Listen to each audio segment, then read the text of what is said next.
This parenting tip is brought to you by M&M Meat Shops. When we talk to parents, we say the world needs your kid. When we talk to young people, we say the world needs you. And what we mean by that is it needs you now. Not when you finish school, not when you graduate, not when you become an adult, not when you reach a position of influence, and all these things adults often say when you kids will be great leaders of tomorrow. Or when you finish school, you can then make a difference.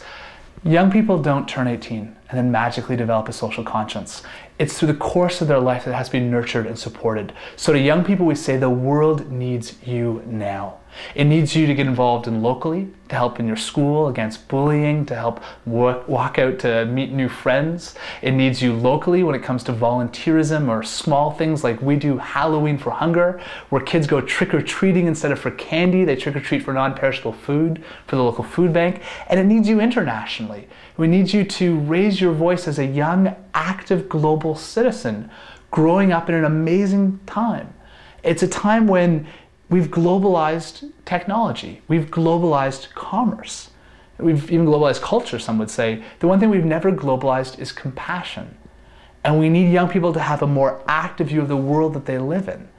And I think a lot of parents and educators sometimes aren't fully aware of what extraordinary shifts are taking place. I talked to my father, for example, who taught for 35 years. And the day that he retired, he said he walked out of school and he realized his entire teaching career, everything he ever learned, everything he had ever studied in his life, everything he could ever teach a student could be found in a split second on Google. And he said that was the most humbling moment of his teaching career, until he realized it wasn't just about giving them the information or the stat or the fact, but it was helping students understand how to use that information, how to relate that information to the world, and how that affects their life and how they can then change that through their actions. It's the role of parents and teachers today in a world where young people can't remember the Berlin Wall falling. Internet's always been there. Telecommunications, growing up as global citizens. Young people need to assert themselves today as active citizens. In fact, we have a slogan. We say, we are the generation that we have been waiting for.